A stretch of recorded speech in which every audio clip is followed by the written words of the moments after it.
Hey everybody, this is Congressman Scott Perry, and I want to welcome you to the most recent in our series of COVID-19 Town Hall meetings, and I want to thank you for taking the time to join us this evening. I'm very, very privileged to have two outstanding experts on the call to help our community to understand the physical, mental, and emotional risk of COVID-19, maybe some parts that we hadn't considered up to this point.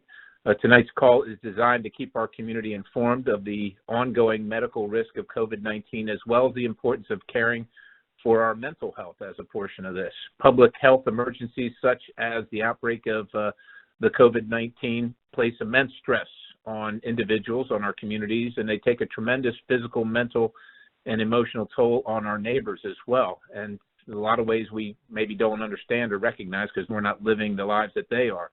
Because everyone reacts differently to stressful situations, and in many in our community may be experiencing increased fear, stress, and anxiety due to the uncertainties of COVID-19 and the social isolation due to quarantine measures. I think about people that are home all by themselves, or if you're running a business and you've been told you have to close and you don't know how you're going to pay your employees, and they become like members of your family. I mean, there's all kinds of different levels of stress, even if you're just not used to homeschooling your kids, quite honestly. But COVID-19 has disrupted the everyday lives of, I'd say, every single member of our community, and that takes a toll on every single one of us.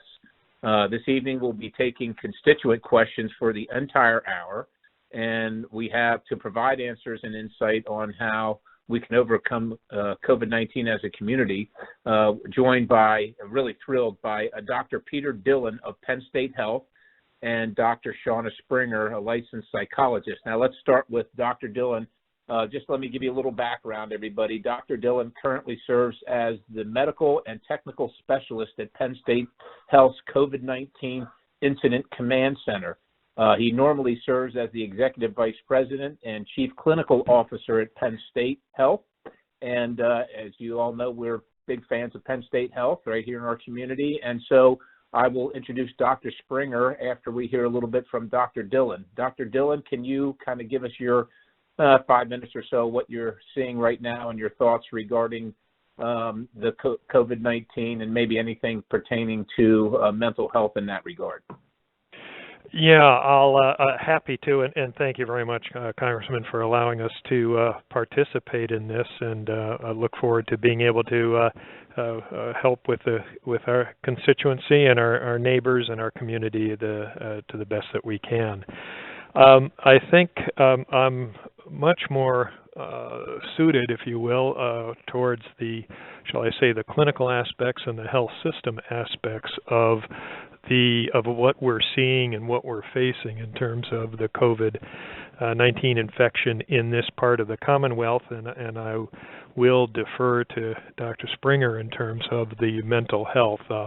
My training is as a pediatric surgeon and chair of surgery at Penn State's College of Medicine for 15 years, but in my new role it's as the Chief Clinical Officer and Executive VP for Penn State Health and the clinical activities. With that being said, right now it feels like we're on the cusp of the infection, if you will, and that's what we're all trying, frankly, to figure out. There's no question that the number of cases have been building over time, slowly. We have all been following what's gone on in other areas of the country in terms of the reported cases, the reported deaths as they've occurred geographically, and on their time intervals. And we know that what has transpired on the West Coast has in a frightening fashion blossomed in the East Coast, particularly in the New York, New Jersey area, which is contiguous to the Commonwealth, and that line of infection, so to speak, is working its way westward into our area, and we're starting to see that now. We haven't, certainly at Penn State Health and the hospitals involved, and the hospitals that we stay in touch with and are working with in a collaborative fashion, No one we haven't been overwhelmed, so to speak. We haven't faced what my colleagues are seeing right now up in New York City, but there's no question that the number of cases are starting to tick up, and we're trying to predict off of that exactly what will we face in the coming weeks in terms of the type of infectious cases and challenges, if you will, to any one of our healthcare institutions in the area. Okay, thank you very much. And I'll have a question for you, but right now what I'd like to do before I have a question for you, Dr. Dillon, is turn to Dr. Springer. Folks also know her as Doc Springer. She's nationally recognized and trusted as a psychologist on trauma recovery and close relationships. I want to thank her because she spent over a decade treating the effects of trauma in our veteran community, and as a veteran, that's important to me, and I just want to make that a highlight for everybody. She's now taking what she's learned and is helping our communities and our nation cope with the mental and emotional effects of COVID-19. She actually recently published an article with 5 practical steps that we can all take to stay mentally balanced during this time. And with that, I just want to introduce and proud to introduce Dr. Shauna Springer. Dr. Springer? Thank you, Congressman Perry. I'm very happy to be here to support you, and I appreciate the proactive approach that you're taking with all of this. I think that it's so important right now that we have a plan and that we're proactive, because anxiety really can take our lives and put it right into a tunnel vision kind of perspective. Serving those who serve us in our military is my calling. And for over a decade, I've worked with our nation's warriors and their families. And from learning their struggles and observing the things that they've gone through, I've learned things I think that can help all of us right now in this time of crisis. For example, people have structures and roles in life, and we live according to these unspoken basic values and priorities until they change. And many people in America have suddenly had those basic priorities not only change, which has caused a loss of identity, but it's also put basic priorities in conflict. Out here in California, where I live, we've been sheltered in for about 3 years. This isn't completely new to us. We've had some big forest fires out here and had to kind of shelter in a little bit before, but the duration is different, and people having to, as you said, Congressman Perry, to lay people off of jobs puts basic priorities in conflict. Like, we take care of those that we hire or that we love and we earn our keep, may be deeply at odds for many of us right now. So I did write an article about 5 things that we can do to basically empower us to think about what is in our control, and I'd be happy to share those. Congressman, did you want me to share those in brief now, or should I wait till kind of things unfold in the conversation? No, I think this is a great segue. I was going to ask you, Dr. Springer, if you could just summarize those 5 steps. I'm sure there's going to be some questions about them, but if you could basically, I know you wrote an article on it, but for the purpose of the call and just informing everybody out here in Pennsylvania, could you kind of summarize those 5 steps right sure, now? Of course. Yeah, absolutely. Of course. So we can manage our anxiety by connecting. The theme is connection. Connection is what calms us. So we can connect to what we can control, and we can act on that. Even just taking out a sheet of paper, writing down what's under my control, what's not on my control, and then making a plan of action to move on the things we can control is the first one. The second one is we can proactively connect with others. Social distancing does not mean emotional distancing. So we can make a list of people we care about and then add a few more, even if they're not as close to us, but people that are especially isolated that we need to look out for. And then we can use our technology, our phones, and put in a reminder to call one person a day on this rotating list for the next couple months. And when we call them, we can listen to how they're doing. We can share, but we can also give them time and space to respond. And this helps us build that trust and connection that's going to preserve us and protect us through this. The third point was we can connect with nature. So don't put ourselves in solitary confinement. If we stay in our homes and we don't get outside, we can grow fearful of the very air that we breathe. And so getting information from qualified medical providers like Dr. Dillon, understanding how the virus is transmitted through people and surfaces, that it's not transmitted if you go on an isolated walk in the woods and give social distance, for example, or you sit in your backyard for an hour a day, becomes really important. We can also connect with the future we want to have as a society. I think about how Londoners responded to the bombing campaign and how they responded in a way that really built their national pride. And so thinking ahead, 5 years from now, how can we respond right now in a way that will build our strength as a society when we're through this time of trial?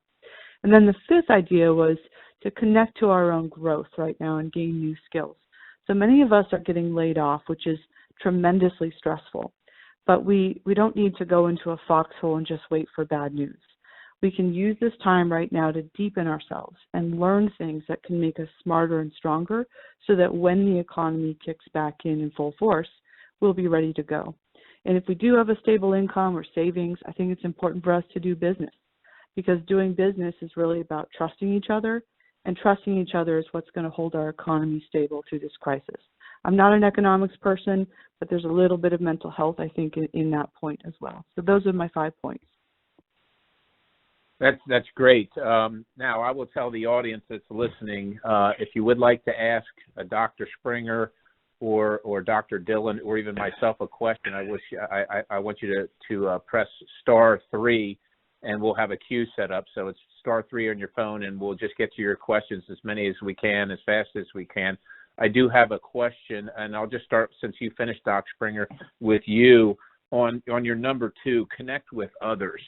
I do wonder about people that really don't have anybody. I used to visit on holidays the nursing homes, and it was amazing to me, like on Christmas, how many people were there all by themselves. They didn't have any family to come visit them.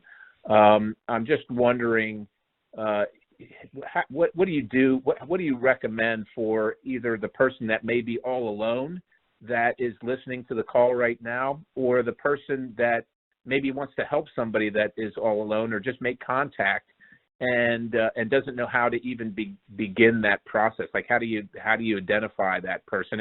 And I guess it could be like a person that is already kind of at one of these institutional places where they have a lack of interaction with people oftentimes, and this only makes it worse. So what would you recommend there? Anything in particular? Sure. I'm a little concerned about that too. A couple of thoughts are that right now, I think if we are thinking proactively, we can think of people in our lives that are likely to be alone. Someone who's in a nursing home, somebody who just had a divorce, somebody who lives in, a town where they maybe don't have roommates. And those are the people we need to be looking out for. And looking out for them, providing that support to them will also benefit us, because we're reaching out with our higher values and really connecting with and supporting others. I also think, though, even though people may feel alone, they can always be a blessing to someone. So if we take somebody who's in a nursing home, there will be other people in that nursing home who feel alone as well. And so there's also this piece about each of us can step up in the little arenas that we have, even socially distanced that we are, and reach out in ways to the next person and connect and look out for somebody else and share and listen. So even people who are isolated often have someone they can reach out to, whether it's writing a letter to somebody, kind of go old school, or sending a text or chatting with somebody on a video blog.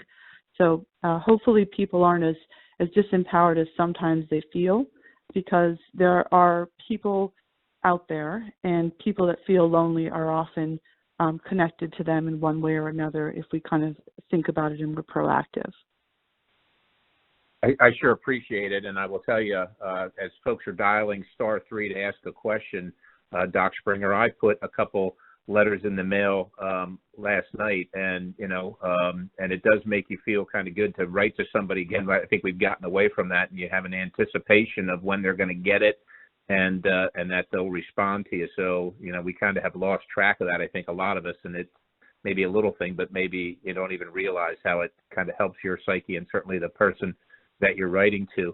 Hey, Dr. Dillon, I'm thinking that, people might be concerned that even as you described it, coming from east to west now across, New Jersey, New York, and into Pennsylvania, and even across our state, that people will have a higher anxiety level and concern about the capacity of Penn State Health and other health organizations in the community to deal with it. Can you talk to that a little bit and let us know, is our anxiety or potential anxiety well-founded, or do we think that we have this thing in hand, that we have bought enough time that we feel like we have some control over that at least, and are able to service people that become infected and need the services of our healthcare providers?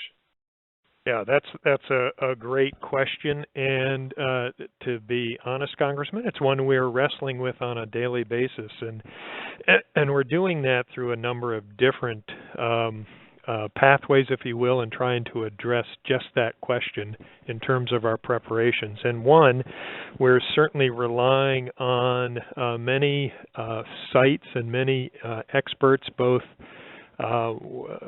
that are working with us within Penn State Health, but also in other areas, certainly the CDC and with Johns Hopkins and colleagues out in Pittsburgh, in terms of trying to predict the curve, if you will, as everybody refers to it. When do we think we're going to see the surge, this real uptick in the number of infections, and based off of that, and that's the number of infections within our community, within the population here, and then based off of that, what are the numbers of patients do we think are going to be hospitalized? And of course, all of that is based, if you will, on the experiences that have been reported in other countries and now within the United States, and with sources that are available.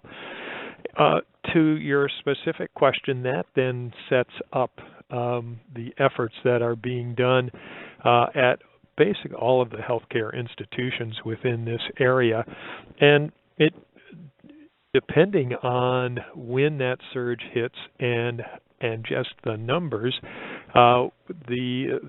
that's the concern, because we have a limited number of hospital beds. We certainly have a good number of hospital beds and a good number of ICU beds and ICU locations in those hospitals. The challenge will be just how many cases over what period of time will we be hit with.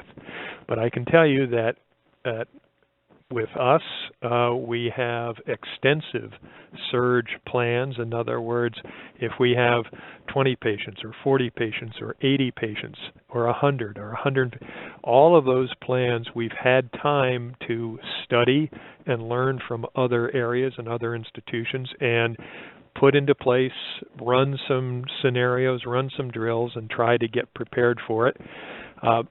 I know that's being done at all the other institutions that we're working with, and then we're working collaboratively in communications right now with surrounding hospitals, some of the smaller ones who are saying, what do we do when we get 10 or 20 patients and somebody who's really sick? Can we transfer them?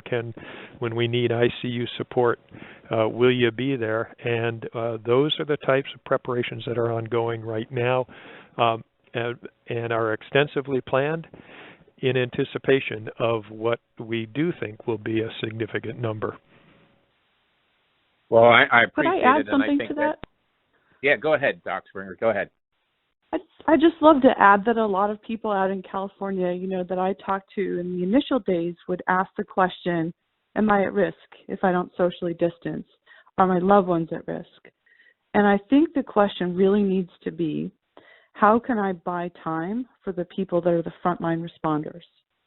So if we think about this as a collective effort, what we're really doing by taking these suggestions that Dr. Dillon is, kind of saying, this is coming, this is largely in our control to be able to influence and buy time for those people so that those on the front lines are not put in the position of having to make a choice between who gets the limited supplies that are available. That's a great point. Go ahead, Doc. Well, and I was going to say, and what Dr. Springer is referring to is, and I'm sure many people have heard this term, it's flattening the curve. Instead of that big spike that people have seen or drawn on in various presentations in the media, which are of concern and have occurred, if we can flatten that curve so that the cases, which we know will be there, come in over a scheduled period of time, or an extended period of time, better way to say it, that does allow us to be able to concentrate our efforts and concentrate our resources in taking care of the patients as they are more spread out. The challenge will be if we get hit hard and fast. As Dr. Springer has said, it will stress all aspects of care delivery. And I would say that one of the things that seems to be collaboratively working well is that the federal, state, and each healthcare delivery system has kind of collaborated and worked together to make sure. Doc Dillon, you said at the beginning before we started the call that you had surgeons that were, they were kind of not really busy right now, and that's because hospitals and health systems have tried to increase their capacity by reducing the normal load on other things where they can be put off for some time to allow the capacity to be increased for the potential onslaught. What we're trying to do, I think, and what Dr. Springer and Dr. Dillon are both describing is a plan to not overwhelm the healthcare system anywhere, to make sure that we're prepared. And I know on the call with Dr. Fauci today that, again, we talked about as this thing moves, moving respirators and other critical equipment to the place where the acute kind of explosion of the virus is happening, if you will. So I think that does reduce some anxiety, knowing that there is a plan and that there have been preparations made, and we have had some time to do that. Again, I would just urge everybody to dial *3, and I'll turn to our operator, Laura, to see if we have any questions on the line right now. Our first question is coming from Frank Odell W.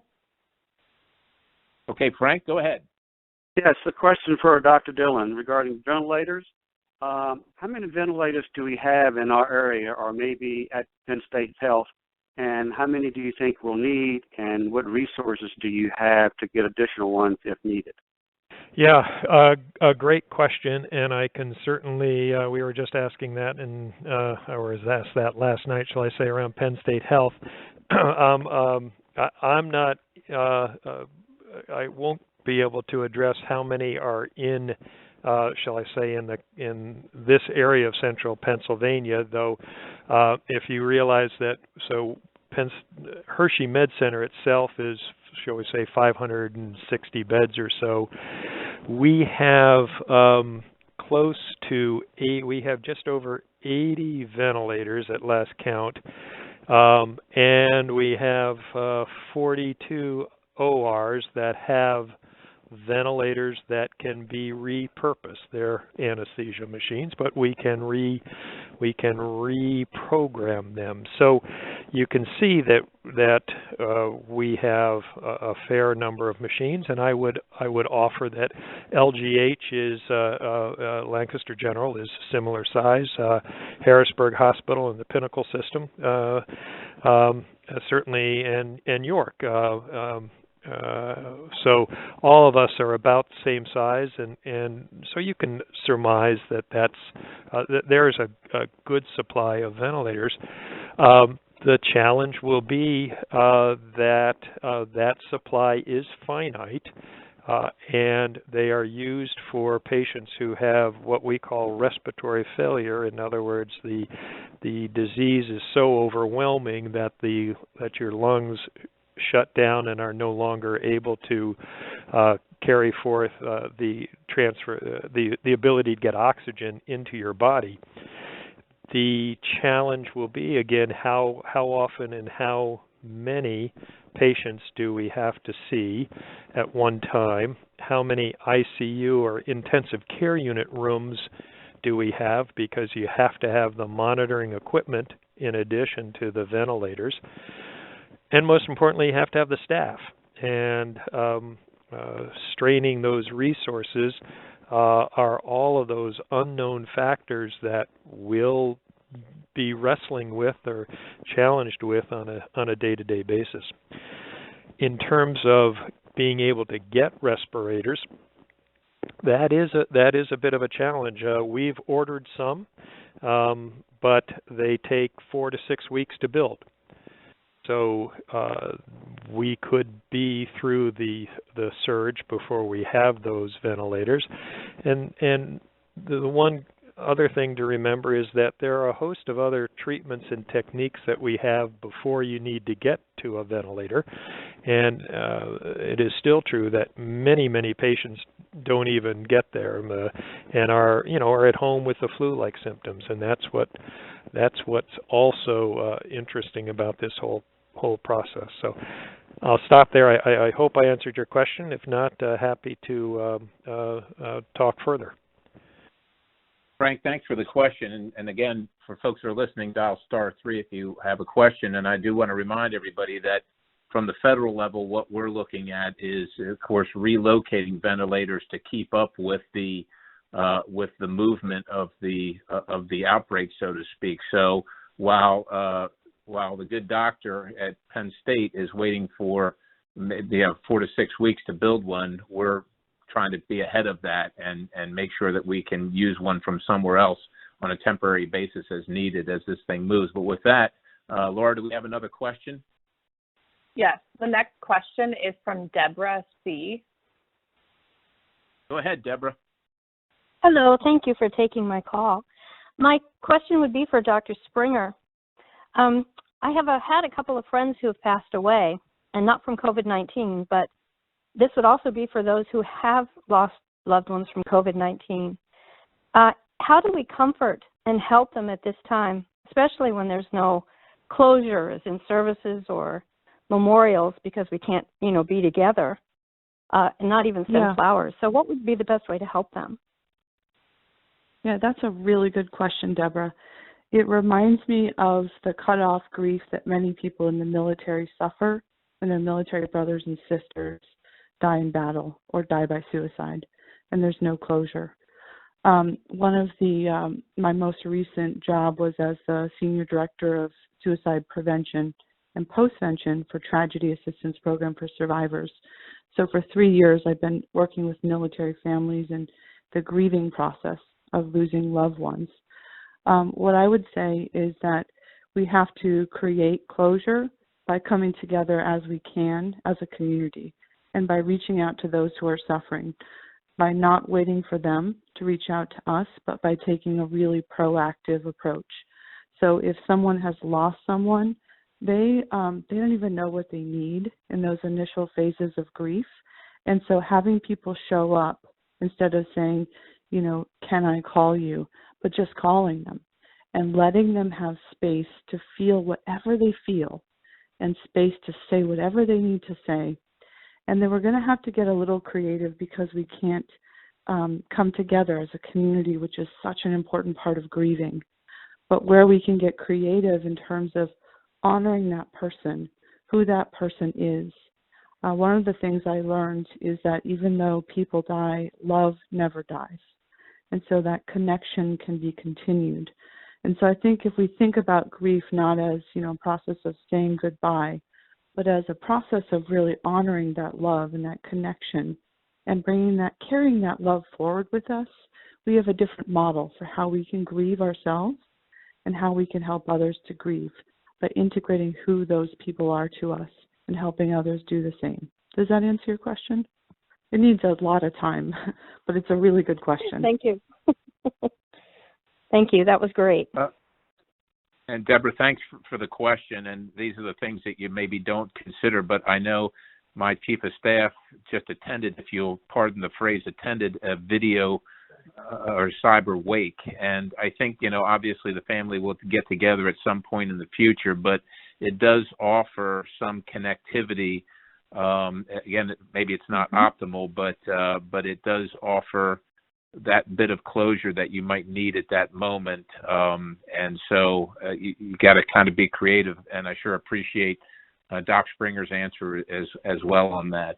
But it's a great question, and I appreciate you asking it. Laura, do we have another question? Again, dial *3 if you have one. The next question is from Jack M. Go ahead, Jack. Thank you. My question is concerning the Dauphin County area, which is a non-metro area. 2 weeks ago, we had 0 cases reported. Now we're up to 59 as of today. The 2 parts to the question. Number one, since we had a very controllable situation 2 weeks ago, has there been follow-up with all of those cases, or as many cases as possible, to find out how they began and where they came from? Were they imported from someplace else, and so on and so forth? And then secondly, what did they find?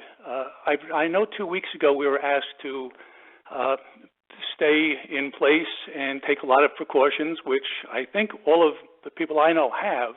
So I'm curious how this is spreading at the rate it's spreading when we already have a lot of those precautions in place.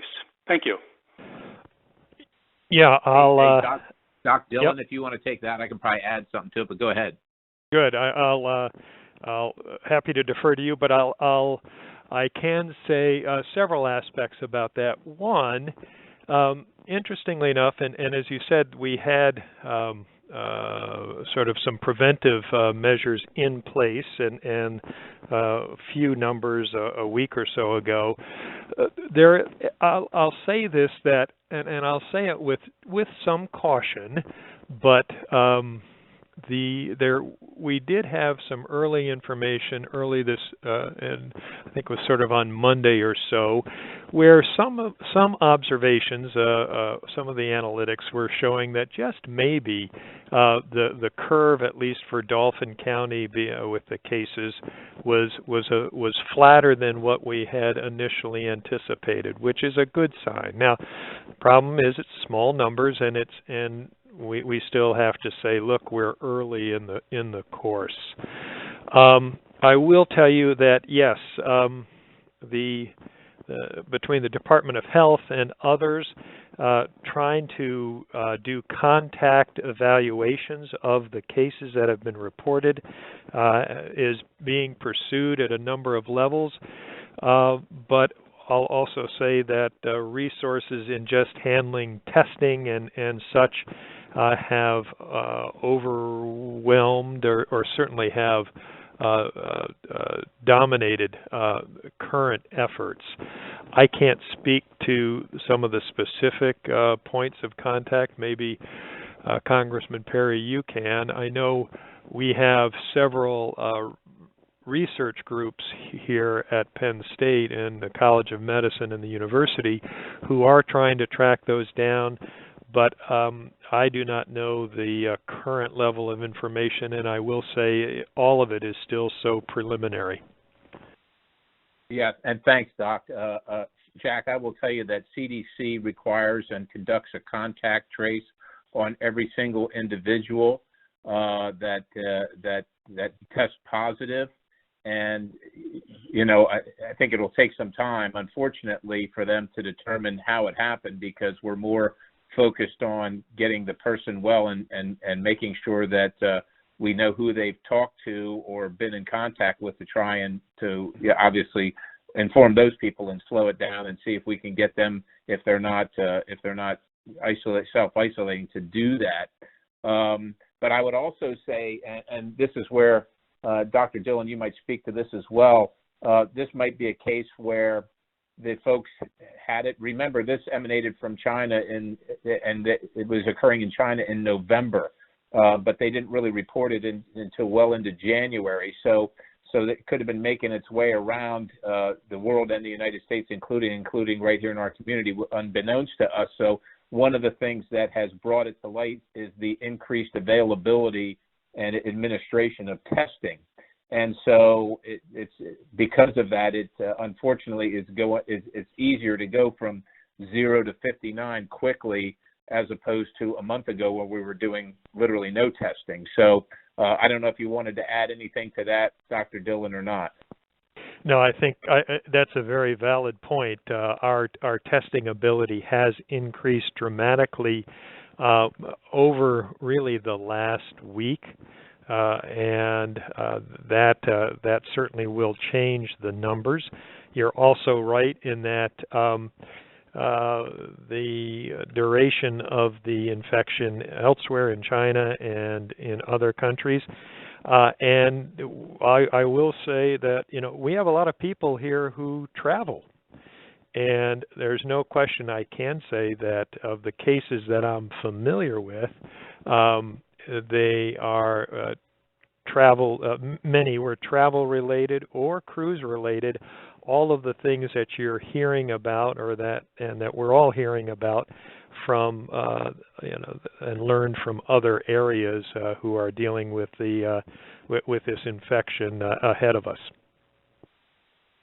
And that just makes me, and thank you, Jack. Thanks for the question. And before I go to Laura for another question, Doc Springer, I do think about how these things are reported. We hear, you look at the numbers on a daily basis, and of course it looks like it's just overwhelming.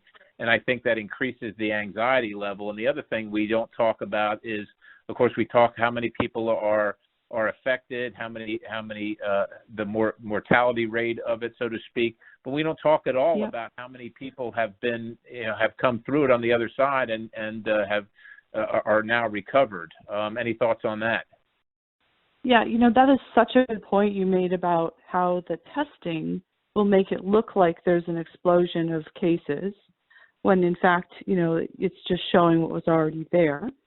I think it's a balance. It's a really delicate balance, because where people are not engaging in precautions, they are sometimes believing one of these sort of myths that we believe to make ourselves feel less anxious. And we can think, I'm athletic, so it won't really hit me that hard if I get it. Or I'm young, so it'll just be like a mild flu-like thing. Or 80% of people, have mild flu-like symptoms. And that's true. So that can make us feel, in some sense, less anxious. But it should change our behavior if we think about ourselves not as the target, but as people who can transfer this to other people. So when we're socially engaging with other people, even if it doesn't hit us hard, it could hit somebody hard who's really vulnerable, or a group of people that could then have to, use the medical equipment that's in limited supply. So we kind of need to think 2 steps ahead, I think, psychologically, and think about who we're engaged with and how we can take precautions for the good of everyone. Hey, thanks, Doc Springer. Great point. Laura, do we have another question? The next question comes from Pam T. Hi. Go ahead, Pam. Hi. Thanks for taking my call. Thanks for all you do, to all of you. My question is about HIPAA. If I should have a loved one hospitalized, I just wondered, since they're quarantined for sometimes 14 days in the hospital or so, just for example, what would they be able to receive in the way of communication from family, and what can we expect to get reports on them, especially if we are not on their HIPAA list of approved people to, get information? Doc Dillon, I was going to say, great. That is a great question. Just such a great practical question, because we're dealing with it now daily since we've restricted visitors, and challenge of you come in labor a great time, right? And you can't have anybody there, and so it's a real challenge. So here's certainly what we're doing, and there's no question that the government's done a nice job in relaxing some of the regulations and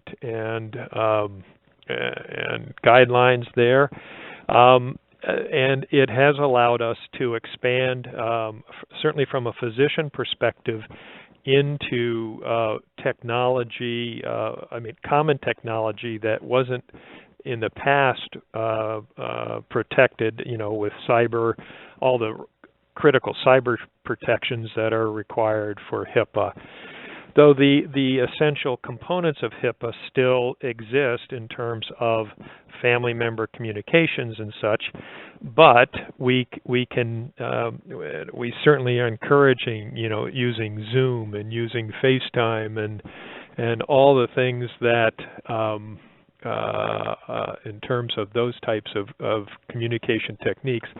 Realize you're talking to someone who still has a VCR at home that blinks, much less for me to know how to get onto Facebook or such. But it has expanded our ability to get into telehealth and doing virtual visits, and both from physician to patient.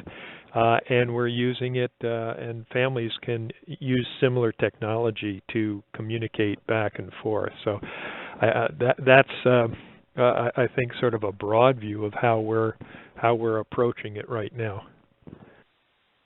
Hey, Doc Springer, do you want to weigh in on? I just felt maybe you would have some thoughts about this, because this is one of those unseen or considered things that you don't think about until somebody brings it up, and then you're like, oh yeah, sure.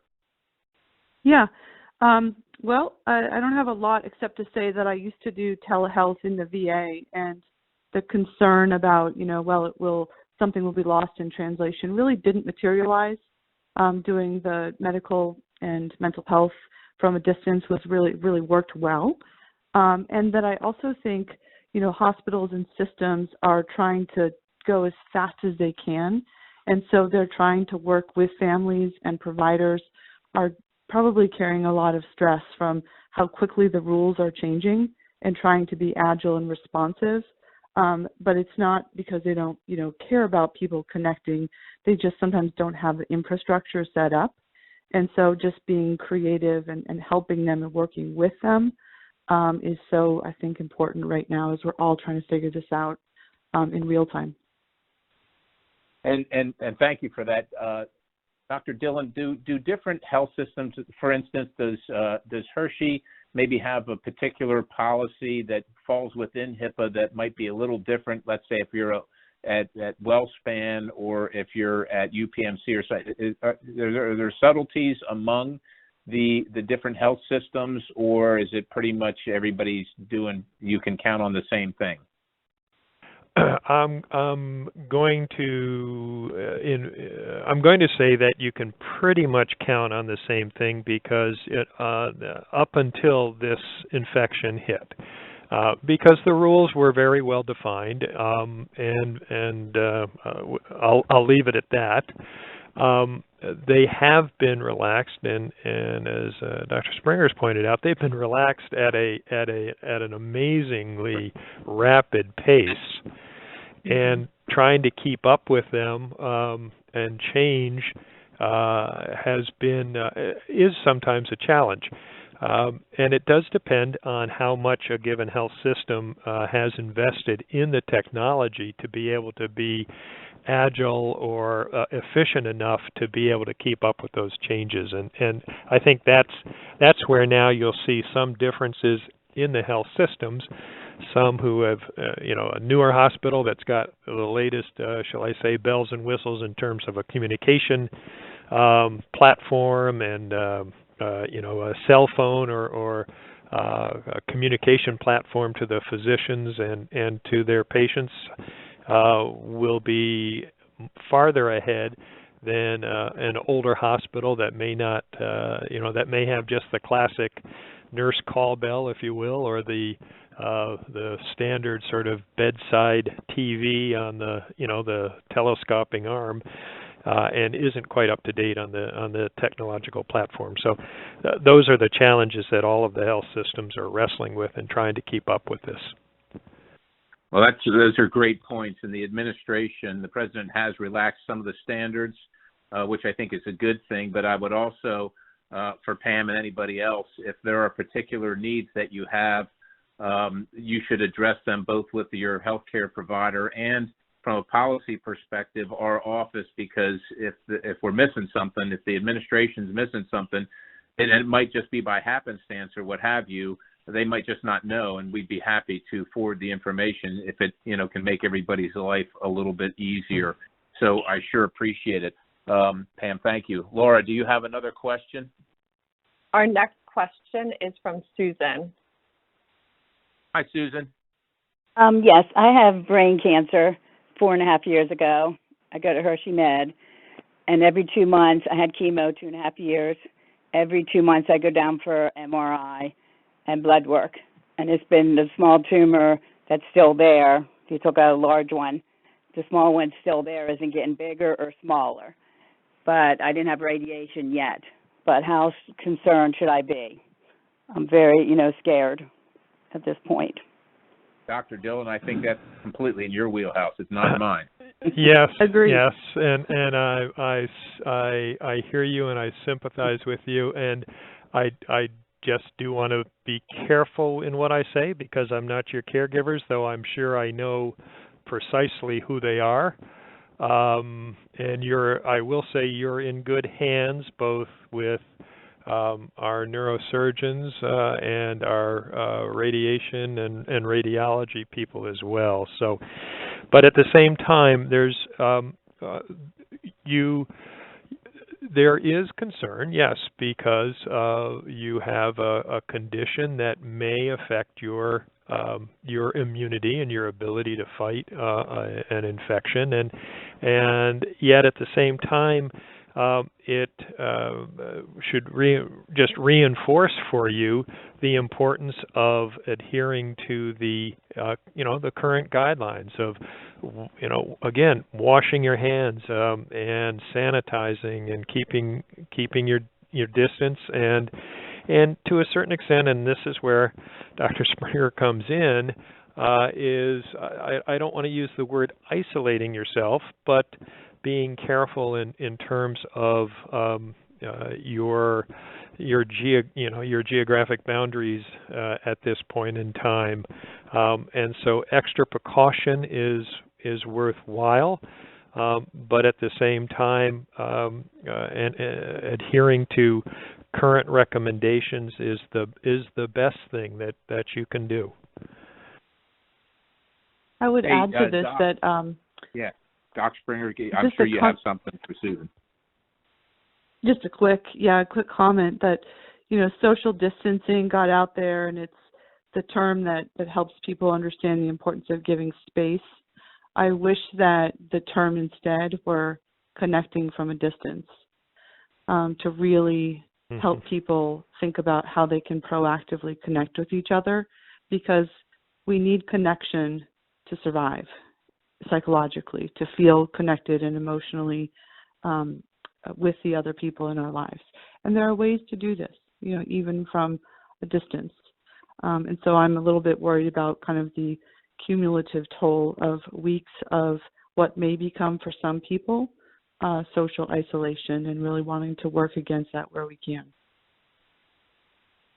Susan, I would think that as well as Dr. Dillon and Dr. Springer's advice, that your practitioners that are dealing directly with you and are very familiar with your circumstance will be able to advise you on how to keep yourself safe, but yet follow the guidelines that you have to for your own particular circumstance. And I hope we've done something to help kind of minimize and allay your concerns and fears. Not that you shouldn't have them, but that you can still get your treatment and be healthy during all of this. And I sure hope that's the case. And if there's something we can do in that regard, please let us know. Laura, do we have another call on the line? And if I may, Congressman Perry, just to say to yes, Susan too, know that you can always reach. I hope you're on the portal. If not, we should find a way to get you on your portal. And there will be people there for you for any of your questions or your concerns. So I can rest assured that my colleagues who are taking care of you will be there for you. Thank you. Laura, do we have another call on the line? Our next question is from Matthew R. Yeah. Hi, Matthew. Hi. I'm a disabled worker, And what can we do to encourage our peers to follow recommendations and accept help? Oh, boy. Dr. Springer, can you help with that? I think all of us well, not all of us, but some of us are dealing with the challenge of our parents that maybe don't see this as critical as it is. And, of course, we're all very concerned about them as a vulnerable community in and of themselves, but, they don't necessarily take advice from their children. So the question is, how can we encourage people that don't see this as a concern to take precautions? Yeah, okay. My peers, yeah, not my parents. Yeah. Oh, your peers. Okay. Peers. Well, there's kind of two big categories in my mind as to why people are not taking precautions, either because they don't see the risk or because they insist on their individual rights over other people's rights. So in the first category, that they don't see the risk, there's a lot of, medical things Dr. Dillon talked about. For example, it doesn't immediately show up in terms of symptoms. So we can be infected and infecting other people for some time before we may realize it. And so sometimes it makes it hard for people to see cause and effect as being related. As well, if it hasn't really gotten onto the local news where they live, they can also feel like it's some far off distant concern that doesn't really affect them or the people in their social circle. But there's also, honestly, there's a current of our society and the way we live in terms of expecting people to drop stuff off at our door without making any sacrifices, to really prioritize our individual rights over the rights of the whole. And here I'm kind of drawing from an example of the opposite, which is many of our service members in the military will put their individual rights aside because they have to focus on a unified mission. And I think we need to have that mindset right now to get through this. And so we have a country where there's perhaps for many of us a catastrophic level of self-absorption, where we don't think about how our rights and how we live them out impact others' rights. What do we do about it? I think we listen to the stories of people on the front lines who are having to make choices that nobody should have to make, that we get influenced by stories of people who have had severe cases of coronavirus, that we make it real to ourselves, that we get better education on the latency period between infection and symptoms showing up, that we really just listen to each other about how connecting together as a society and doing this together is going to get us through this faster. Does that answer your question? You still there, Matthew? Yeah, it gave me a better understanding. I sure appreciate it. Mm-hmm. Thanks so much for listening in, and thanks for the call, Matthew. Laura, do we have another question? Our next question comes from Sharon D. Sharon, go ahead. Hi, thank you, Senator Perry, for having these meetings that we can attend by phone. My question is for either one of the doctors. What advice would you give parents to that have children, and how to relieve some of the children's anxiety from things that they are seeing or overhearing during this scary period of time for everyone? Dr. Springer, I'm thinking that's you. Yeah, sure. Well, first, I'm not a child psychologist, so I don't want to represent that I am, but I am a mother. And so kind of drawing from basic psychology background and being a mother, I think it's important to be realistic with children and talk about, what the real risk is. And for most of us, it's probably not that great. So our anxiety can be helped by knowing things like most people, won't develop severe symptoms. There's a lot we can do to control this. I think the risk is greater if we don't tell our kids anything. When they're noticing that we're stressed and we're not talking about how we feel, and we're not showing them how to talk about their feelings and giving them a good model for what that talks about, like talking about fear, talking about boredom, talking about, frustration, being at home all day. What can we do about that? Coming up with a plan to address those needs. I think it's about modeling for them, really identifying what we're experiencing in a way that's accurate but not alarmist, and giving them that space to do the same. And just thinking about it, Dr. Dillon, with your background, you might, because you're dealing with children, I think that can kind of see things coming up. Do you have any particular advice in that regard? Anything that you would use to help calm or explain or to just reduce the anxiety of children in this circumstance? No, I think over time and over experience, I've gravitated towards exactly what Dr. Springer was mentioning in terms of being honest, but being, if you will, gentle or I'm not going to say falsely positive, but supportive in describing the situation. And being there to comfort. I mean, after all, it's there we're there in a protective mode, as all of us who have had children know, and so that's been my approach in dealing with children who need surgery. Mm-hmm. All right, thanks so much. Thank you, Sharon. Laura, is there another question? Our next question is from Wendy M. Hi, Wendy. Hi. Dr. Dillon, this is a question. If you work in an essential service and you're going to be out in the community, it seems like there's been an evolution of recommendations for what one should do regarding their personal protective equipment. Can you give us an idea of what the current best practices are for PPE while you're amongst others? Well, I have to be careful because I don't want to be able to speak, shall I say, for EMS type in the community setting. I certainly can speak to those in the, shall I say, in the environs around the hospital, if you will, or in our clinic situation. First and foremost, I'm going to say everything that you've heard that we've talked about already in terms of what did you say, Dr. Springer? I was going to say social distancing, but I need to change that to connecting from a distance. Connecting from a distance, but maintaining that awareness, and hand washing is crucial. There's no question that people are concerned about masks and what is their role. No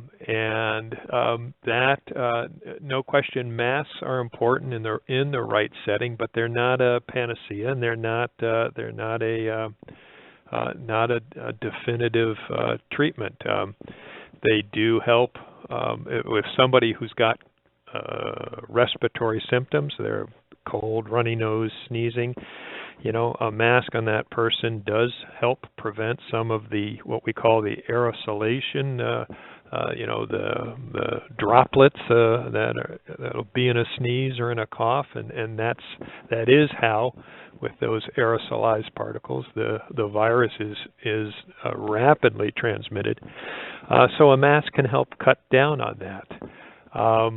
And of course, those who are dealing with direct contact with a person who has the infection, an active infection, will want to be in PPE, as you say, personal protective equipment, in terms of an impervious gown, a face shield, though it's not something that you'd wear in the community. We certainly do in a hospital setting if there are going to be splashes and such. And then of course, gloves if you're working on someone who is, shall I say, actively infected.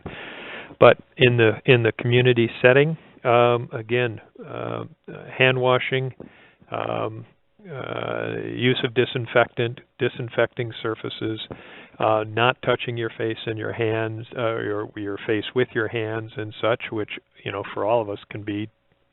You don't realize how often you touch your face at times, and so those are some of the most important elements that you can utilize to try to minimize the risk of acquiring or being infected with the virus. But it's a tough, and I will say, I do want to say one thing. It is tough right now. Because supplies for everybody are strained, and I can't stress that enough. That we need to be, I say, parsimonious with our use of equipment and balance it against the right risks. At the same time, we just can't afford to be at all. I hate to say the word wasteful with it, but because our resources are, in terms of masks and gowns, are very much strained right now. Thank you for that question, and thanks for the answer there, Dr. Dillon. Laura, do we have another question? This will be our last question, and it's from Elaine S. Hi, Elaine. Hello. Thank you for having this session here this evening. I'm a retired medical person, and my concern is for the medical staff, the nurses, the doctors, respiratory therapists, even housekeepers and dietary. It's so important to maintain a hospital. Dr. Springer talks about post-traumatic stress syndrome. Is there anything in place to deal with it before we get to the post and have an immediate, de-escalation of how people are feeling? Nurses with young children that are going home on a daily basis and, and just dealing with that tension and extra stress. Is there plans in place in hospitals, and are they taking a serious look at that? Yeah, thank you for that question. Before we get to post-traumatic stress, you said it so well. There's something that happens before, and even for people who don't develop a full diagnosis of PTSD, there's something that I call chronic threat response that many people have, even if they never develop PTSD. So it's, a lot of the symptoms of, being on guard all the time.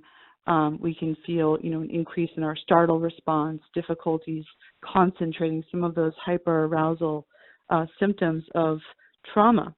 And I'll tell you, one of the bills that Congressman Perry, that he sponsored and wrote and is putting out, is a Treat PTSD Act, designed to make one of the most innovative, game-changing interventions I've seen in the last 10 years get deployed for a lot of people across the country. It's called stellate ganglion block, and it is a biological treatment that has primarily been advanced in special forces units. So a lot of people haven't heard about it, but it's been used on first responders in the combat zone to help those people that are in medical hospitals, flight nurses, to get an immediate reduction in some of those biological symptoms of chronic threat response so that they can get back to their jobs. And I think we need to be creative and think about innovative solutions that act quickly. The other things that we do, that psychologists do, in terms of, giving people space to talk about their, experiences, giving them a place to vent, to express their anxiety so they can kind of take care of their kids in the way they want to be doing, is really important too. And these interventions can work with some of the more innovative biological interventions. So I would always say we can use the best of what we know, but those are precisely the people we need to be protecting right now. Those are frontline responders right now. All the people, including, as you put it, the people that are, cleaning up after people who are sick, people that are support staff. They are all frontline responders. And so we really need to prioritize taking care of those people, because that's the people who cannot fall. Because if we have an issue with not having enough of those people be healthy and able to do their jobs, it's going to have a compound effect. So that's a really important question. And I can add from that elegant description to the practical aspect. of things is this is first and foremost one of the major concerns in any hospital system, and certainly in ours. And our behavioral health experts have, fanned out and are in daily contact with various units. You alternate your staffs to give them days off. So we've, from a hospital perspective in the day-to-day scheduling, we rotate through people. We give them, we put them into shifts that are different than what they previously worked in.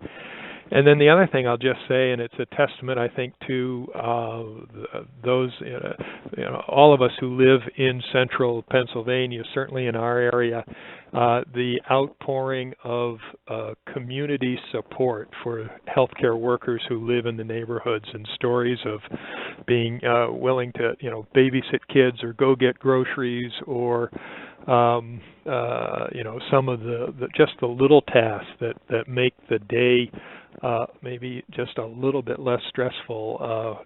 We're hearing stories constantly of that, and I think all of those things are so important and shows our connectiveness as we go through this challenge.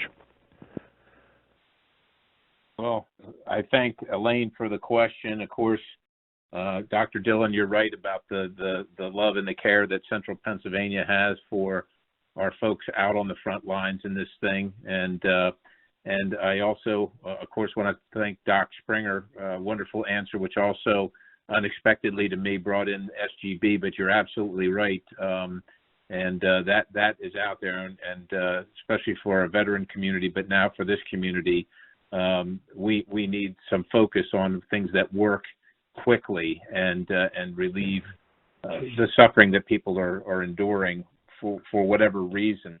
Unfortunately, that is the last question we have time for, but I will let everybody know that we will continue this conversation, so just stay tuned for that. I do want to offer to Doc Springer, for people that may not have visited our webpage, your 5 points. Where can they find those, Doc Springer, for everybody that's listening? I'll make sure I send those and some resources on dealing with grief and trauma, as well as some information about stellate ganglion block. I'll send all of that to your staff. Okay, and we'll post that. But I imagine, Doc Springer, if they just look you up on the internet, they're going to find you, and they're going to be able to find your article and your advice on controlling your anxiety and your concern right now. Would that be correct? Yes, my website is Doc Shauna Springer, DocShaunaSpringer,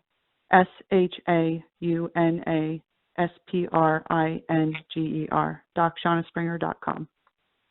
Well, thank you so much. And listen, thanks so much for joining us from the West Coast. We sure appreciate your expertise and your willingness to help us out here in the East. And thank you for that, Dr. Dillon, our hometown guy.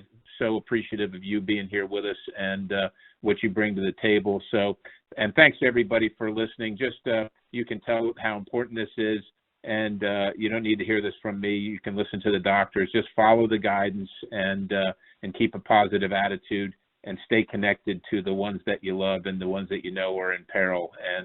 And we will get past this together. So I hate to sign off, but we have to. So until next time, thank you very much, everybody on the call, and stay well, stay healthy, and God bless you.